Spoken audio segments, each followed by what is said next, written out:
L'heure libre, Sud Radio, parlons vrai.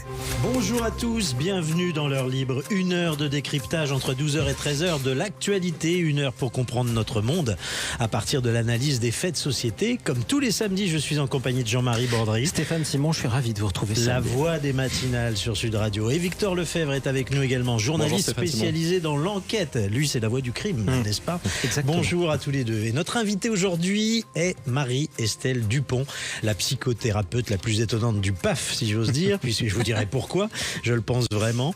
Également auteur de nombreux livres, le dernier étant Être parent en temps de crise, chez Guy Trédaniel éditeur, mais également auteur de Se délester du poids du passé aux éditions Erol, qui vient d'être réédité. Bonjour Marie-Estelle. Bonjour Stéphane, merci. Alors, ravi de vous accueillir sur Sud Radio. Je disais que vous êtes une psychothérapeute passionnante, en particulier parce que vous n'avez pas peur de dire aux gens de votre milieu, aux politiques, aux professionnels de santé, comme aux journalistes finalement, votre vérité qui souvent va à l'encontre des leurs. Bah écoutez, merci beaucoup. Je pense que le franc-parler fait partie de mon métier, effectivement. Et en tout cas, on l'a particulièrement remarqué durant l'épisode Covid où on a pu vous entendre dire toutes tes vérités, même quand elles n'étaient pas très bonnes à dire. Alors, avec vous, on va parler en particulier de l'affaire des viols de Mazan, dont le procès se déroule en ce moment devant la cour criminelle de Vaucluse, à Avignon. 51 hommes accusés, emmenés par le premier d'entre eux, Dominique Pénicaud, accusé d'avoir, lui, violé sa femme, bien sûr, mais drogué celle-ci et de l'avoir livrée en pâture à des hommes recrutés sur Internet. On va y revenir. Mais je voudrais que l'on salue tout de suite un garçon qui consacre sa vie au true crime. Le YouTuber aux 2 millions d'abonnés. Ce YouTuber lance une revue qui va s'appeler Affaires criminelles. Une revue à collectionner qui va parler de faits divers, de faits de société, de cold case, de serial killer. Bref, la matière sombre de l'humanité. On va se demander ensemble pourquoi le true crime fascine autant.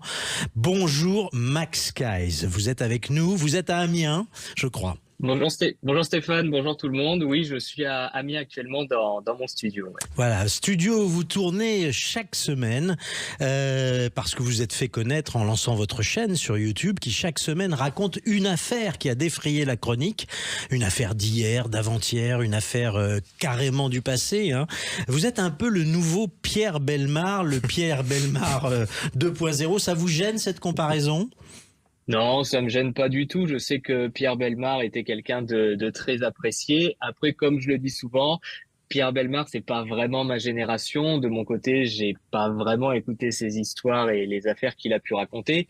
Mais je sais que la comparaison est positive, donc ça me fait plaisir. Bon, parfait. Alors cette semaine, vous avez traité de la tuerie de Quers. C'était hier soir, vous avez lancé votre vidéo sur cette tuerie. Souvenez-vous de la folie meurtrière d'Éric Borel, un garçon de 16 ans qui tue une partie de sa famille, qui s'acharne sur le corps et sur les têtes de ses parents avec un marteau et se dirige ensuite vers le petit village de Quers où il va tirer sur tous ceux qui croisent son chemin. C'était le 24 septembre 1995. Et Max Skies, comment expliquer presque 30 ans plus tard cette folie meurtrière ?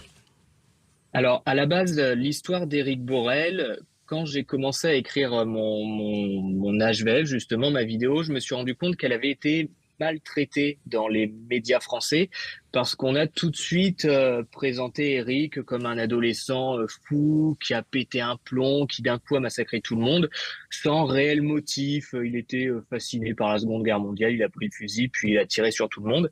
Alors que lorsqu'on se renseigne grâce à des livres justement sur l'affaire comme celui de Bruno Massy qui a écrit le livre 8 km et a rencontré des protagonistes, on se rend compte que le motif du massacre est bien plus intime et plus compliqué qu'un simple ado qui a pris le fusil de beau papa et qui est sorti dans la rue pour massacrer tout le monde. Marie-Estelle Dupont, justement, c'est très fréquent. Aujourd'hui, on met beaucoup de choses sur le compte de la folie. On dit sans arrêt, ah, il a été pris d'une folie meurtrière. C'est en général plus compliqué que ça. Hein. Oui, et en fait, ce besoin de mettre les choses sur le compte de la folie, c'est l'expression d'un mécanisme de défense, en fait, de l'être humain qui a un petit peu besoin de se rassurer en confondant la catégorie du mal et la catégorie de la maladie. mais malheureusement, toutes les personnes qui commettent des horreurs n'ont pas l'excuse de la maladie psychiatrique, et c'est important de rappeler, parce que sinon ça fait naître aussi une très mauvaise image des psychotiques, que les schizophrènes par exemple, qui représentent 1% de la population, ne sont pas des gens plus dangereux que les autres. Donc le fait d'être psychotique, d'avoir un vrai problème de rupture avec la réalité, ne fait pas de vous forcément quelqu'un qui aura une dangerosité plus importante. Voilà, il y a un type de suicide ou d'agression propre aux schizophrènes, mais statistiquement, c'est pas des gens plus dangereux que les autres. Donc il faut pas confondre les deux, le mal et la maladie. Et malheureusement, tous les pervers n'ont pas l'excuse de la maladie mentale. C'est le cas de Dominique Pellicot. C'est une précision très importante. On va revenir à l'affaire de Gisèle Pellicot et de Dominique Pellicot, son mari accusé. Mais je voudrais demander à Max Skies, évidemment, j'imagine que dans votre revue que vous vous apprêtez à lancer, vous allez reparler de cette tuerie de Quers, mais donc vous lancez une revue, vous êtes un youtubeur qui lance une revue, mais vraiment dans la tradition des belles revues. Parlez-nous un peu de votre projet. Oui, alors j'ai annoncé il y a une semaine à peu près le lancement de ma revue Affaires criminelles, donc qui est une revue de 144 pages qui traitera d'affaires d'actualité, mais aussi du passé. On y parlera de cold case, de tueurs en série. Il y aura également des entretiens avec des experts du monde judiciaire, des interviews de victimes. Le but, c'est vraiment en fait d'avoir une belle revue de 144 pages qui va parler à ceux qui s'intéressent à ce monde du true crime, en entrant à chaque fois dans le détail des affaires. Bien sûr. Alors, tout le monde connaît Le Nouveau Détective. Hein. C'est une revue qui a, elle, beaucoup d'années derrière elle. Mais qu'est-ce que ça aura de différent? Parce que ça, pour le coup, j'attendais tenté de dire, c'est un tout petit peu plus un produit plus basique, quoi. Oui, alors en fait, Le Nouveau Détective, déjà, c'est un magazine hebdomadaire de 30 pages et la revue que l'on souhaite lancer, c'est une revue justement de 144 pages. En fait, le but, c'est d'avoir une belle revue trimestrielle que l'on reçoit chez soi. On doit être content de la lire, on doit avoir envie justement de la collectionner, de la mettre dans sa bibliothèque. Le but, c'est pas de recevoir la revue tous les trimestres et de la mettre dans la poubelle jaune. Nous, notre but, c'est vraiment de faire un gros travail autour de cette revue, d'avoir de belles enquêtes avec beaucoup de détails, des interviews intéressantes justement, et d'aller encore plus loin que ce qui se fait actuellement en magazine. Alors, pour cette revue, vous avez besoin de 20 000 abonnés. Vous en êtes au début de la campagne de soutien. Vous allez les atteindre, ces 20 000 abonnés? Oui, on y croit. Là, actuellement, on est à 19% du compteur. Bon, il nous manque un peu plus de 16 000 abonnements. Donc, il faut vraiment réussir à faire comprendre justement aux gens que s'ils sont intéressés par cette revue, il faut absolument les 20 000 abonnements pour pouvoir justement produire la revue et faire tout ce qu'on a envie de faire autour d'affaires criminelles. Alors, je me mets à la place de l'auditeur. Si quelqu'un veut se préabonner mais que la revue se fait pas, finalement, qu'est-ce qui se passe? Il ne perd rien à soutenir la revue, puisque s'il s'abonne et que la revue se fait, elle est lancée. Et si malheureusement on n'atteint pas les 20 000 abonnements, il est remboursé, bien évidemment. D'accord. Alors Max Skies, est-ce que vous êtes prêt à abonner Marie-Estelle Dupont, psychothérapeute? Ce serait une très bonne contributrice, par exemple. Oui, avec plaisir. Marie-Estelle, qu'est-ce que ça dit de notre société, cet engouement pour les faits divers, les affaires criminelles? On voit qu'il y a de plus en plus de séries sur Netflix qui sont consacrées soit sous la forme de documentaires, soit de fiction, à ces affaires qui traitent finalement de la part sombre de l'humanité. Oui, mais en réalité, la fascination pour le négatif, c'est pas quelque chose de nouveau. Ça fait partie de la nature humaine. Autrefois, on allait voir les exécutions en place publique. Oui, simplement, maintenant, il y a plus ces exécutions en place publique. En revanche, il y a les médias, les réseaux, les séries, la mise en scène en fait du mal, la mise en scène de l'angoisse humaine. Et effectivement, il y a une part de fascination pour le négatif qui est un mélange de voyeurisme chez certains, mais aussi de besoin de se représenter les pires choses pour arriver à croire que c'est possible. Donc on retrouve un peu de tout ça, et puis des gens très sensibles qui peuvent pas le tolérer et qui vont éviter, qui n'allaient pas voir les exécutions en place publique il y a quelques siècles et qui aujourd'hui ne vont jamais aller vers ces séries télé ou ces documentaires. Mais c'est important de prendre du recul, je crois, par rapport à cette matière, parce qu'il y a la matière qui évidemment nous émeut tout de suite face au drame d'une petite fille, d'un garçon abusé ou autre. On est tout de suite dans l'indignation, dans la colère, mais il faut réfléchir sur ce que représente tout ça finalement.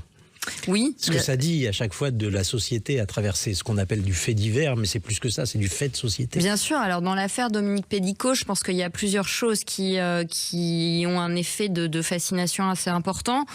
D'abord, la dimension du huis clos familial qui apparaît en fait comme le lieu. Enfin, on sait que la famille c'est le lieu du meilleur comme du pire, et que une famille aimante c'est un socle pour toute la vie. Mais quand une famille est perverse, la dimension de huis clos, d'être à l'abri des regards, permet en fait que l'enfer se perpétue pendant de très nombreuses années, comme c'est le cas pour cette femme. Et puis il y a aussi vraiment la dimension de je crois du courage de Gisèle Pélicaud, qui ne veut pas justement que ce huis clos se perpétue. Elle ouvre en fait le procès. On pense que c'est pour les victimes. Moi, je pense que c'est évidemment pour les victimes. Mais je pense que c'est aussi pour les bourreaux, parce qu'elle est en train de leur dire « Tremblez, tous ceux qui faites ça, tremblez, parce que maintenant, la parole va se libérer sur la question de la soumission chimique. » Très bien. Alors vous m'offrez la transition, on va parler de l'affaire des viols de Mazan dans un instant. Je voudrais remercier Max Skies et rappeler que vous pouvez vous abonner à sa revue sur le site www.affaires-criminelles.fr. Merci Max Skies. Merci d'avoir été avec nous. À bientôt. On se retrouve tout de suite avec Marie-Estelle Dupont et on parle des viols de Mazan, du procès en cours. L'heure libre. Sud Radio, parlons vrai. De retour dans l'heure libre, votre rendez-vous du samedi midi pour décrypter l'actualité des faits de société sur Sud Radio avec Jean-Marie Bordry. Toujours Stéphane Simon. Merci d'être là. Victor Lefebvre, journaliste spécialisé dans l'investigation. Bonjour Stéphane.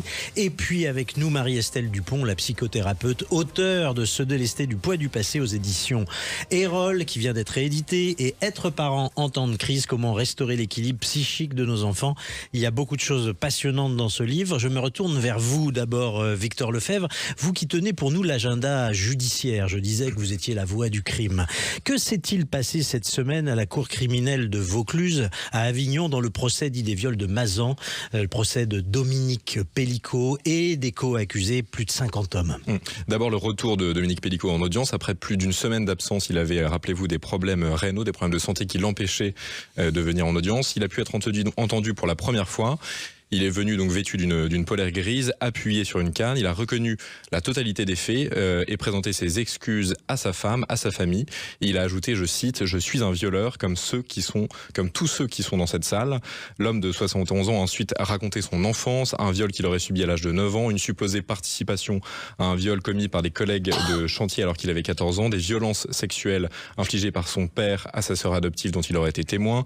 Dominique Pélicaud parle également d'un infirmier qui en 2011 lui aurait donné la recette pour endormir sa femme sans lui faire de mal, et c'est à partir de 2015 qu'il aurait donc trouvé le bon dosage du Temesta, c'est l'anxiolytique qui a été utilisé par Dominique Pélicaud pour droguer son épouse.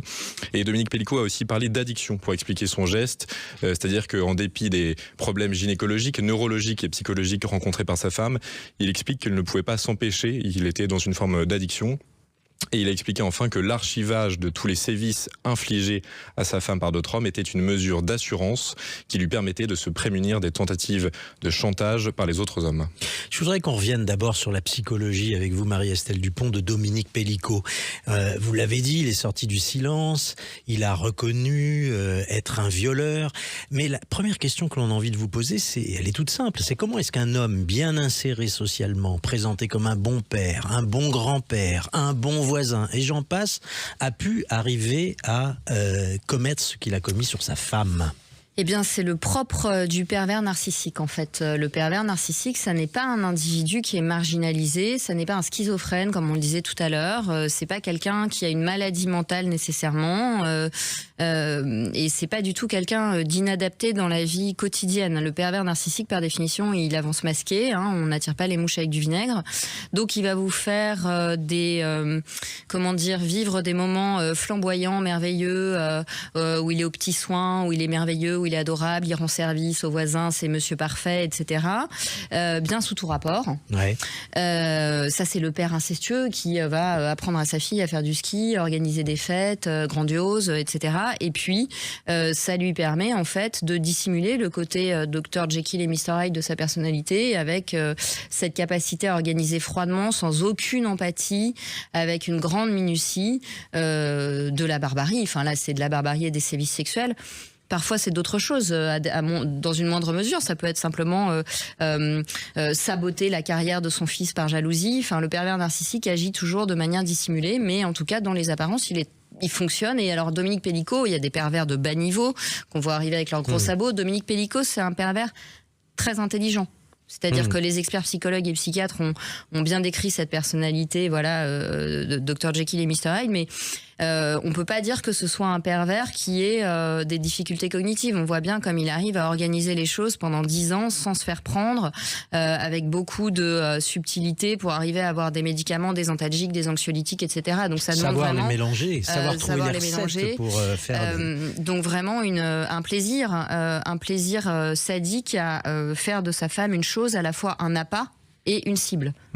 Parce qu'elle sert d'appât sur les réseaux et ensuite elle est la cible. C'est ça qui est terrible. Alors, on a entendu Victor Lefebvre nous rappeler qu'il avait énuméré à la barre ses traumatismes de jeunesse, souvent d'ailleurs assez peu vérifiables. Un viol subi à l'âge de 9 ans, sa participation forcée à un viol encore, mais cette fois-ci par des collègues de chantier alors qu'il avait 14 ans, l'exposition précoce à la sexualité de ses parents, puis ensuite des pratiques dégradantes pour sa mère, des violences sexuelle infligée par son père à sa sœur adoptive, et il dit cette phrase: le boulet de ce que j'ai vécu dans mon enfance, on ne peut pas dire que ça n'a pas eu d'influence. À l'écouter, il est presque prédéterminé à devenir pervers. Je voulais avoir votre avis là-dessus. Oui, en réalité, la perversion, ça reste un choix. Enfin, moi, je crois au fait que l'homme a un libre arbitre et que même si chez les mineurs violents, comme chez les adultes violents ou violeurs, il y a une proportion très importante d'antécédents, d'abus et de violence. On sait qu'un petit bébé qui voit sa mère se faire insulter par son père a des séquelles neurologiques et que cette exposition à la violence, si elle n'est pas traitée, ça prédispose à des troubles du comportement et à des passages à l'acte violent. Mais encore une fois, si tous les adultes qui ont été maltraités dans l'enfance ou qui ont été abusés, si toutes mes victimes d'inceste étaient devenues des violeurs, ça se saurait. Donc il y a la possibilité pour un homme à un moment donné, quand il sent qu'il est attiré par des fantasmes de cet ordre-là, d'aller consulter et de dire voilà, il y a des fantômes qui sont en train de me pousser du côté sombre de ma personnalité, j'ai besoin d'aide. Et évidemment, cette démarche thérapeutique, il ne l'a jamais faite. Ouais. Donc c'est un élément d'anamnèse, c'est un élément de son histoire, ça n'est pas une excuse. Oui, il le dit, il a même dit une phrase qui est assez terrible. Il dit on ne naît pas pervers, on le devient, soit. Il a expliqué quand même avoir bien aimé sa femme pendant 30 ans et mal aimé depuis 10 ans, mais curieusement, et vous le rappelez, il n'a jamais fait le choix au moment où il était en tentation d'aller consulter. Non seulement il n'a jamais fait le choix, mais sa sinistre carrière, avant de s'en prendre à sa femme, sa carrière, il la commence en 99, en 2010, il y a des affaires quand même qui sont classées, mais où il y a tentative d'agression avec justement des drogues sur des agents immobiliers. Enfin, donc il se voyait quand même partir à la dérive. Il aurait pu avoir le discernement de dire je vais en thérapie. Et il avait déjà commencé autrement. Donc, si vous voulez, quand il dit cette phrase pendant 30 ans, je l'ai bien aimé, pendant 10 ans, je l'ai mal aimé, là, c'est typiquement le ressort du narratif du pervers, c'est-à-dire qu'il minimise en disant avant c'était bien et puis après c'était pas bien. En réalité, c'était le même homme, simplement progressivement, il referme en fait ses griffes sur son épouse, mais il n'a pas basculé à un moment. Il n'y a pas un jour où d'un coup il bascule. C'est pas comme ça. Il a toujours été pervers. Et simplement, d'ailleurs, quand il dit je demande pardon, en réalité, on entend qu'il exprime des regrets de s'être fait prendre, oui, mais pas une culpabilité sincère d'avoir fait du mal à la femme qui lui donnait sa confiance. Rappelez aussi que tous les actes pervers qu'il a commis ne se limitaient pas en fait à son épouse, même si c'est pas du même ordre. Le point de départ de l'affaire, c'est qu'il se fait arrêter dans un supermarché en train de prendre en photo et de filmer sous les jupes des femmes, et que c'est un vigile qui l'arrête. Ensuite, les policiers consultent le téléphone et commencent à se rendre compte du fait qu'il y a un énorme d'énormes problèmes. Donc il était pervers à tous les étages de sa vie, manifestement. Alors ce procès, c'est aussi un face-à-face entre Dominique Pellicot et son épouse, Gisèle Pellicot, qui n'a aucun souvenir de ce qu'elle a subi, mais qui a pu, à travers les images qui ont été filmées à son insu, être rappelée des horreurs qu'elle a subies. Et vous, qui êtes l'auteur de ce délesté du poids du passé, comment, quand on est Madame Pellicot, ou même sa fille, qui se demande si elle n'a pas été, elle aussi, abusée par son père, comment on peut se réparer de cela? Comment est-ce qu'on peut se délester du poids du passé? Oui, alors évidemment, quand je parle de ça et de la psychothérapie, c'est quand même sur des cas de trauma aussi abominables. Dans le cas de Gisèle Pellicot, d'abord, quand elle a découvert cette partie de sa vie qu'elle ignorait totalement, elle a fait une tentative de suicide.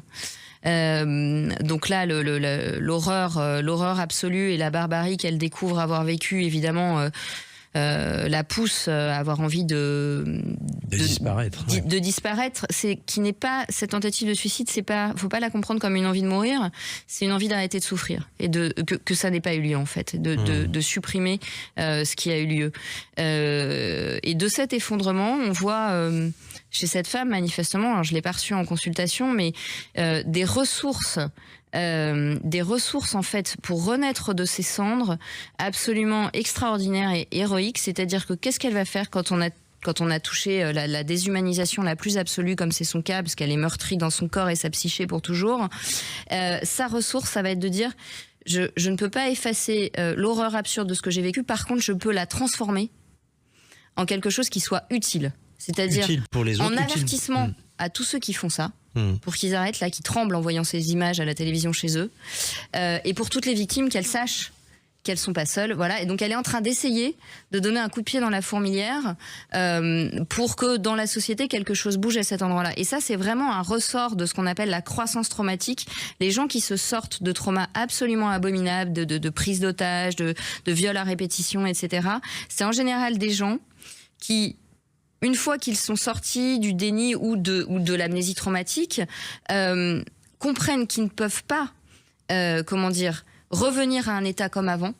En revanche, la seule voie possible, c'est de transformer le plomb en or, c'est-à-dire de rendre utile à d'autres l'abjection que eux ont subie. Et là, ils ont le sentiment de se remettre dans la vie, de reprendre le contrôle sur quelque chose. Ouais, vous faites bien de rappeler que cette femme a choisi une audience publique, alors qu'elle pouvait être en huis clos, parce qu'évidemment, on raconte son intimité. Elle dit bien, il faut que la honte change de camp, en fait. C'est pas moi qui suis sale, c'est les hommes qui se prêtent à ces jeux sordides. Alors, nous parlons de l'affaire du viol de Mazan. Dans un instant, nous allons nous interroger sur le profil de ces hommes qui ont répondu au recrutement que faisait Dominique Pellicot sur Internet, et nous nous demanderons s'il faut en tirer argument pour faire le procès de tous les hommes, j'entends du patriarcat. À tout de suite avec nos invités sur Sud Radio. L'heure libre. Sud Radio, parlons vrai. De retour dans l'heure libre, votre rendez-vous du samedi midi sur Sud Radio pour regarder l'actualité à la loupe. Je suis toujours en compagnie de Jean-Marie Bordry. Toujours au poste, Stéphane Simon. Toujours au poste, ainsi que Victor Lefebvre, journaliste spécialisé dans l'investigation.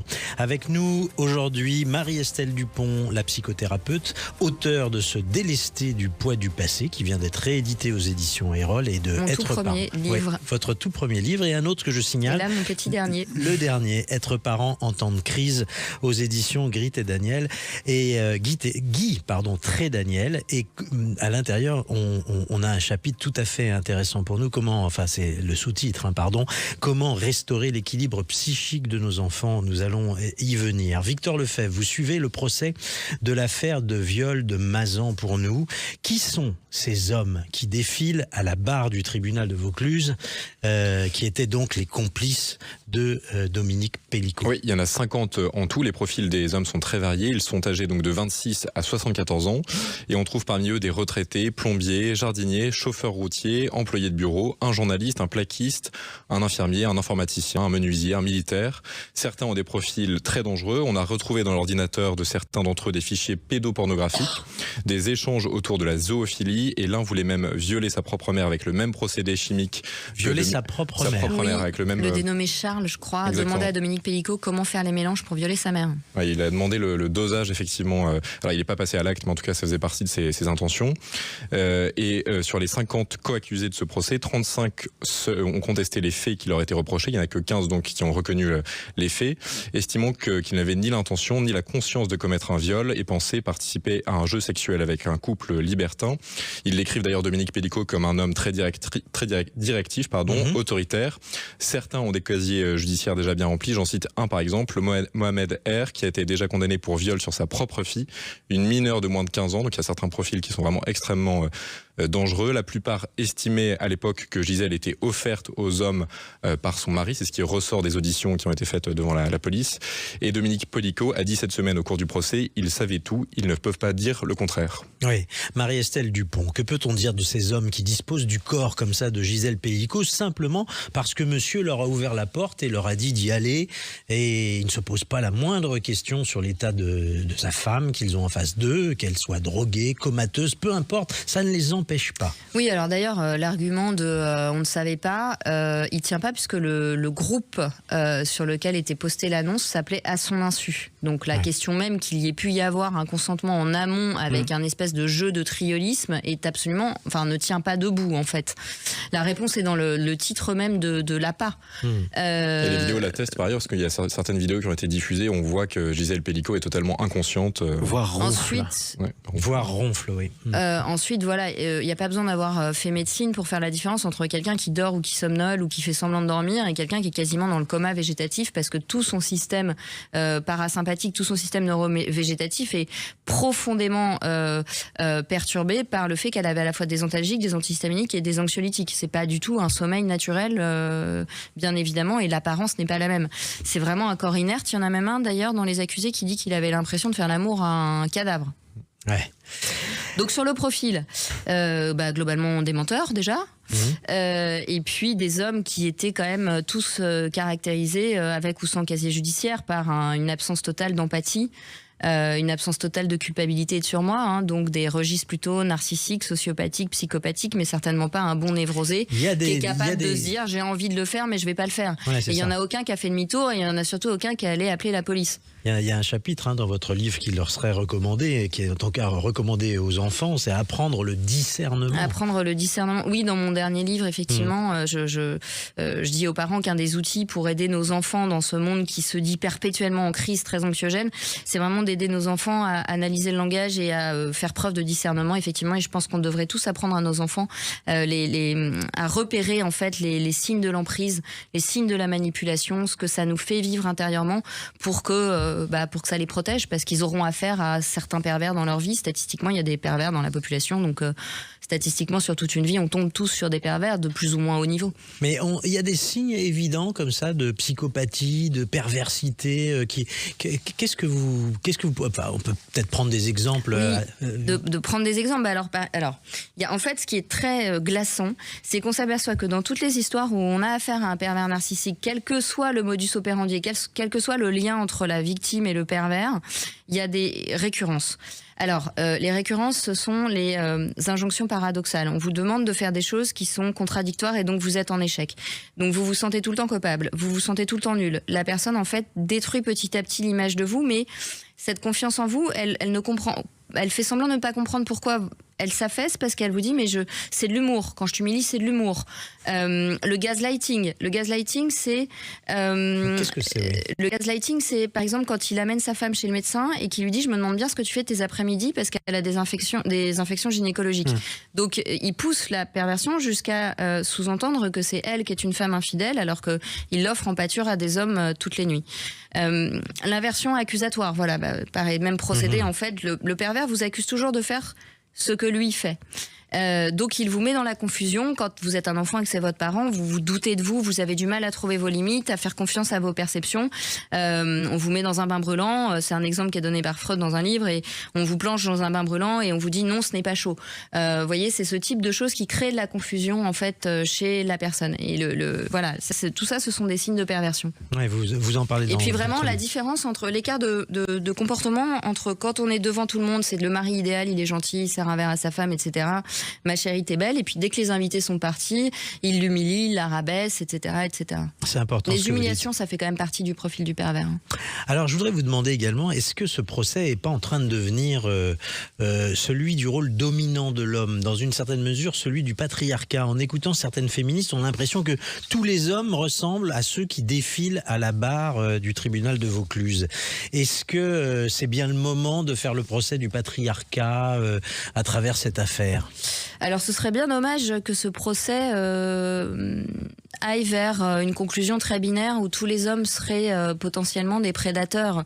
Je crois qu'il faudrait plutôt que ce procès nous fasse comprendre la leçon suivante, qui est: nous avons terriblement besoin des hommes et de la complémentarité entre les hommes et les femmes, et d'hommes bienveillants, courageux, honorables et chevaleresques pour dénoncer quand il y a ça, pour ne pas fermer les yeux, parce que le mal ne progresse que par la lâcheté et le déni. Donc tous ceux qui veulent pas savoir, qui veulent détourner le regard, vous savez, quand vous êtes victime d'inceste et que tout le monde sait mais personne ne le dit, c'est ça le problème, c'est la lâcheté, c'est le manque de courage, etc. Mais il faut plutôt encourager les hommes protecteurs et non pervers que de sous-entendre que tous les hommes seraient des pervers et des prédateurs, parce que ça c'est dangereux et on se tire une balle dans le pied.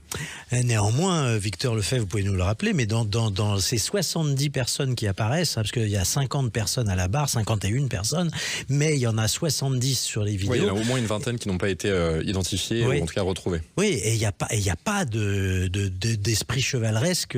Alors de toute façon, le groupe c'était sur Coco et ça s'appelle À son insu. Donc a priori vous et moi on va pas sur Coco. Il y a déjà des traits déviants chez les gens qui vont sur ce site qui a été fermé, qui a dû se recréer autrement. C'est quand même un site qui était réputé pour être un site de guet-apens, que ce soit vis-à-vis de personnes homosexuelles ou autres. Donc c'est pas un site de rencontre classique, je veux dire. D'accord, c'est important de le dire. Vous parliez de courage à l'instant. Il y a au moins un des accusés qui disait, un peu pour se dédouaner sans doute: quand j'entre dans cette chambre, je suis avec quelqu'un, Dominique Pénicaud, qui change complètement d'attitude, qui devient très directif et qui me dit quoi faire, et donc je fais ce qu'il me dit. Ma question, c'est qu'est-ce que ça dit du violeur qui raconte ça, et qu'est-ce que ça dit aussi de Dominique Pénicaud? Il n'avait pas non plus un flingue sur la tempe, hein. Donc il avait la possibilité de faire demi-tour. Je le relis au courage. Qu'est-ce que ça dit des deux personnes, cette description-là? Alors, ça dit quelque chose de très intéressant, c'est que le pervers manipulateur est en général très souvent quelqu'un qui est lui-même manipulé par quelqu'un d'encore plus pervers au-dessus. Et on voit bien cette hiérarchie où finalement il devenait un peu le chef d'orchestre d'hommes qui avaient ce tempérament pervers, psychopathique, etc. Mais à un moment donné, il arrive on voit bien la dimension extrêmement puissante de cet homme, puisqu'il arrive à le faire pendant 10 ans sans se faire attraper. Donc il arrivait à être le pervers au carré, le pervers qui dirige les pervers. Non, mais sur les hommes, ce qui est vrai quand même, ce qui est assez frappant dans beaucoup d'histoires que j'entends en thérapie, c'est que parfois des femmes qui sont violées me disent mais on sait qui est la personne qui m'a violée, et aucun des hommes de ma famille ne m'a proposé d'aller au commissariat avec moi ou d'aller le voir et d'entendre sa version des faits. Donc je pense qu'il faut insister là-dessus. On a besoin d'hommes protecteurs pour faire face à ces prédateurs. Mais par contre, les hommes ne sont pas tous des prédateurs en puissance. Alors dans un instant, on va se demander la différence entre l'amour et l'emprise, parce que je vous ai entendu sur ce sujet et c'est passionnant. Vivre sous l'emprise d'un homme, c'est tout de suite sur Sud Radio. L'heure libre. Sud Radio, parlons vrai. De retour dans l'heure libre sur Sud Radio, votre rendez-vous pour regarder l'actualité à la loupe, l'actualité à travers le prisme des faits de société. Je suis toujours avec Jean-Marie Bordry et Victor Lefebvre. Eh oui, comme tous les samedis, merci d'être là. Avec nous, Marie-Estelle Dupont, psychothérapeute, auteure de Se délester du poids du passé aux éditions Erol. C'est un livre en réédition, ça montre qu'il a bien fonctionné. Et ensemble, nous parlons du procès de Dominique Pénicaud et ses complices. Nous parlons de l'affaire des viols de Mazan. Ces années de viol où Gisèle Pénicaud était droguée, abusée par des hommes que son mari recrutait sur un site de rencontre. Marie-Estelle, pour essayer de bien comprendre cette affaire, il faut aussi se demander si on est dans le cadre d'une affaire d'emprise amoureuse. Alors, il y a de l'emprise dans la mesure où, effectivement, Gisèle semblait être, très, très éprise de son mari, avec une grande... une très très grande confiance en lui et une forme de naïveté, parce que quand il est pris la main dans le sac en train de filmer sous les jupes des filles, elle ne soupçonne pas en fait la gravité de ce qu'il y a derrière, et elle lui dit je te pardonne si tu consultes un psychologue. Ouais. Et donc cette femme était très certainement quand même dans une forme d'emprise amoureuse avec lui, minimisant ses traits de caractère immatures ou caractériels. Bon, cela dit, ils s'étaient séparés, je crois, une première fois en raison de difficultés de gestion financière de monsieur, mais elle semblait quand même lui vouer un amour très très très très aveugle, cette femme, parce que n'ayant elle probablement aucun trait pervers, elle était à milieu d'imaginer, n'ayant pas eu de formation sur ce que c'est que la perversité, elle était à milieu d'imaginer ce qui était en train de se passer. Et d'ailleurs, quand sa fille Caroline rentre dans la maison en 2020, quand il est pris la main dans le sac et qu'elle veut sortir sa mère de la maison et qu'elle trie les affaires, elle tombe sur un tableau qui a été peint par son père avec une femme nue, et quand elle retourne, quand le tableau tombe par terre et qu'elle regarde l'inscription derrière, il y a écrit l'emprise. Donc, il signe lui-même le cadre de la relation qu'il a avec sa femme. Alors, qu'est-ce que c'est justement la différence entre l'amour, une espèce d'amour qui devient, je dirais, de la bienveillance pour l'autre, et précisément l'emprise? Qu'est-ce qui différencie les deux? Je vous ai entendu dire, et ça m'avait intéressé. C'est exactement le contraire, l'emprise et l'amour. Justement, vous avez dit le mot bienveillance. Dans l'amour, il y a de la bienveillance. Dans l'emprise, il y a de la malveillance. C'est-à-dire que l'emprise, c'est le moment où l'un des deux, dans une relation, qu'elle soit une relation parent-enfant, une relation amoureuse, une relation amicale, quand l'un des deux retourne contre l'autre l'amour, la sincérité, l'engagement, la confiance que cette personne... Quand un parent maltraite, humilie son enfant alors que son enfant lui voue un amour inconditionnel, on est dans l'emprise, c'est-à-dire qu'il retourne contre cet enfant la vulnérabilité de son attachement. Donc il y a les lois de l'emprise et puis il y a les lois de l'attachement humain, de l'amour, où bien sûr on est toujours un peu dépendant de celui ou de celle qu'on aime, mais c'est vrai dans les deux sens dans une relation équilibrée. Pardon, ça veut dire que l'emprise est quand même extrêmement répandue, tant dans des relations parents-enfants que des relations amoureuses, parce que des salauds, on en a tous croisé, on connaît tous des histoires de parents qui étaient trop durs. Des relations toxiques, ça fait l'objet de beaucoup de mes livres, de l'antimère, d'un autre de mes livres. Disons que la relation toxique où effectivement l'un des deux utilise l'autre pour se faire du bien dans une perspective, dans un intérêt narcissique, et pas dans un respect de cette personne considérée dans ses perceptions, ses sensations, ses ressentis, ses besoins, ses désirs. Oui, mais à la limite, il y a emprise à minima dès que dans une dispute de couple, l'un des deux, au lieu de dire « Ok, j'avais pas compris que tu voulais ça », dit « Mais tu n'as pas à désirer ça ». C'est-à-dire quand vous essayez de changer le désir de l'autre ou le besoin de l'autre ou l'émotion, tu n'as pas à être triste, c'est déjà de l'emprise. C'est la moitié des querelles de couple. Ok, t'es triste. Moi, je suis pas triste. Je comprends pas pourquoi ça te rend triste. Ça, c'est sain. C'est un désaccord sain. Tu n'as pas à être triste, c'est déjà de l'emprise. On n'a pas à dicter à l'autre. C'est très fréquent. Donc la relation toxique, c'est très fréquent, oui, bien sûr. Mais enfin, là, on est dans des cas quand même extrêmes. Oui, évidemment, ça relève du tribunal. Donc mais en fait, l'emprise, c'est une secte à deux. C'est-à-dire que pendant très longtemps, un enfant qui est sous l'emprise de sa mère maltraitante, par exemple, il va défendre son bourreau. Donc en fait, il met du temps à comprendre qu'il est sous emprise. C'est pour ça que parfois on dit mais pourquoi t'as une version différente de l'histoire par rapport à il y a 10 ans? Parce que ça prend du temps, et c'est l'intérêt de la thérapie, de comprendre qu'on n'était pas dans une relation d'amour sain, mais dans une relation d'emprise où les désirs de l'autre se substituaient à nos propres désirs et nos propres besoins. Ce n'est pas simple de sortir d'une relation d'emprise. Quelles sont les étapes indispensables pour sortir d'une relation d'emprise? Est-ce qu'il faut forcément mettre un terme à une relation d'emprise? C'est-à-dire que, en fait, pour sortir de la relation d'emprise, il faut commencer par reconstruire l'estime de soi de la personne qui est sous emprise. Parce que si vous avez peur de l'abandon, peur d'être seul, que vous croyez pas en vous-même, vous allez continuer à penser que vous avez besoin de la personne avec qui vous avez une relation toxique. Quand vous êtes convaincu que vous pouvez faire face à la solitude ou à l'adversité, mais qu'en aucun cas vous pouvez rester dans une relation d'emprise sans y laisser des plumes, alors là, vous arrivez à affronter le célibat, l'éloignement par rapport à votre famille, la perte d'un ami, etc., etc. Donc c'est d'abord reconstruire la confiance en soi de la personne qui est sous emprise. Alors, Victor Lefebvre, je me retourne vers vous. On a beaucoup parlé des hommes. Et évidemment, on a beaucoup parlé de Dominique Pellicot, le premier d'entre eux qui abusait de sa femme. Mais à la barre cette semaine, qu'a dit sa femme, Gisèle Pellicot, au procès de ses violeurs? Je crois qu'elle a parlé d'or, cette femme. Elle a exprimé sa colère, surtout face aux insinuations et de certains avocats de la défense sur son prétendu consentement. Elle a dit, je la cite, « Il n'y a pas viol et viol. Un viol est un viol. » Elle faisait ici référence à une phrase malheureuse d'un des avocats de la défense qui avait dit « Il y a viol et viol ». Elle a dit se sentir également humiliée des soupçons de complicité la visant.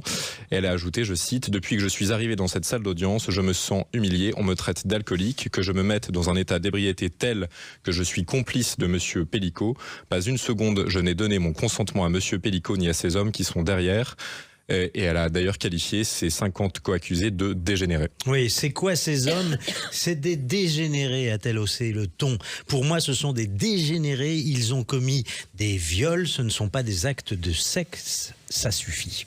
Madame Pellicot répondait à des sous-entendus des avocats de la partie adverse aussi, des avocats des hommes qui sont allés au domicile des Pellicot, et ces avocats ont essayé de faire croire à des jeux sexuels. Ces mêmes avocats ont demandé à ce que d'ailleurs soient diffusées des images intimes de Gisèle Pellicot où on la voit en lingerie et qui ont été retrouvées dans l'ordinateur de son ex-mari. On lui a même demandé si elle était exhibitionniste. Voilà, ces avocats ont insinué qu'elle avait un penchant pour l'exhibitionnisme non assumé. Je cite, ce sont des méthodes on va dire de défense qui sont assez viles. Marie-Estelle Dupont, qu'est-ce que ça vous inspire, cette manière d'inverser la charge? Malheureusement, du fait de mon métier, je suis pas surprise. Moi, j'ai quand même une patiente qui a été violée. Le magistrat a demandé à ce qu'elle soit réexpertisée parce qu'il soupçonnait la psychologue d'être trop empathique avec elle dans l'expertise. Ah oui. C'est-à-dire qu'on a quand même un système au niveau de la justice qui a une dimension déjà perverse au sens où il y a une inversion accusatoire, c'est-à-dire que la victime est souvent suspectée. Et là, on est quand même en train de demander à Gisèle Pellicot de se justifier de ne pas être libertine. Mais aucun rapport avec la choucroute. Elle avait le droit d'être libertine, même si elle était libertine, ça ne serait pas du tout un problème, un argument à décharge des coupables. Le libertinage n'est pas une infraction. Donc on voit bien comment il y a une tentative de la part des avocats de la défense en fait d'être dans quelque chose de pervers. Alors c'est quand même un peu la double peine pour cette femme, avoir subi les viols pendant des années et aujourd'hui devoir se défendre des accusations de libertinage. Mais c'est tellement banal quand une femme est violée et qu'on lui dit mais oui mais t'es monté chez lui. Forcément, la plupart des viols se passent avec des gens de l'entourage qu'on connaît déjà. Donc on a pris un verre avec le violeur en général. T'es monté chez lui, comment t'étais habillé? C'est complètement hallucinant de se dire qu'on en est encore à suspecter la victime tellement c'est difficile de sortir du déni du mal. Et au-delà des accusations, parlons un peu de la victime, comment se reconstruire après ça. Son histoire, son visage est connu de toute la France, on la reconnaîtra dans la rue. Elle a fait le choix d'avoir un procès qui n'est pas à huis clos. Les actes sexuels qu'elle a subis sont décrits par le menu. C'est pour ça que même les articles sont difficiles souvent à lire. Pour nous, j'imagine pas ce que c'est quand on les lit avec 300 personnes autour de vous qui vous regardent et vous écoutent. On voit les photos d'elle. Comment elle peut supporter une épreuve pareille et comment elle peut se reconstruire après rien que l'épreuve du procès? J'ai l'impression que cette femme, elle a certainement une force spirituelle tellement énorme qu'elle est en train de passer par-dessus la dimension psychologique extrêmement difficile du procès et de se dire, comme je ne peux pas, en fait, moi, toute seule, à titre personnel, me réparer de ce que j'ai vécu, il faut que ça devienne quelque chose c'est en train de devenir un procès international en fait. On en parle en Angleterre, etc. Elle est en train vraiment d'offrir ça au collectif et j'ai l'impression qu'elle trouve sa résilience, qu'elle trouve son soutien contre l'effondrement dans le fait de faire ce mouvement surhumain en fait, de l'ordre de l'héroïsme, de le porter, l'exemplarité quelque part, à la vue de tout le monde. Voilà. Et vraiment, alors pour le coup, elle a réussi ce saut en dehors de la honte. Et je pense qu'elle est en train de dire aussi aux victimes, la honte, c'est pas possible, sortez de la honte. Elle est en train de prendre toutes les victimes sous son aile, mais je pense que ce qu'il apporte... c'est vous, la honte, c'est pas nous. Ouais. Ce qu'il apporte, parce qu'on voit comme elle est alignée quand elle parle aux avocats de la défense, ce qu'il apporte, c'est encore plus de faire trembler les coupables. Vraiment que dans les domiciles où des hommes font ça, et malheureusement, ça passe complètement sous les radars statistiques, mais des proches qui violent leurs enfants ou leurs compagnes, il y en a. Elle est en train d'essayer de les faire trembler. Moi, j'ai l'impression qu'elle est en train d'essayer vraiment de faire bouger quelque chose. Merci beaucoup Marie-Estelle Dupont d'avoir été avec nous. C'était important de vous entendre. Je rappelle votre dernier ouvrage, Être parent en temps de crise. Comment restaurer l'équilibre psychique de nos enfants. Vous parlez évidemment de toutes les années Covid et l'impact qu'il y a eu sur les familles et sur la jeunesse. Merci d'avoir été avec nous. Et évidemment, je le citais au début de cette émission, Se délester du poids du passé. Merci à vous. Une lecture tout à fait de circonstance aux éditions Erol. Merci Victor Lefebvre. Merci Stéphane. Aussi, merci Jean-Marie. Merci à vous Stéphane Simon. Alors, nous retrouvons notre émission. Vous pouvez la retrouver évidemment sur la chaîne YouTube de Sud Radio. La semaine prochaine, on se retrouve toujours entre 12h et 13h, samedi, pour une nouvelle heure libre. Et tout de suite, Alain Marty nous amène sur les routes des vins de France. Absolument, cette période de foire au vin, ce sera juste après les informations. À tout de suite sur Sud Radio.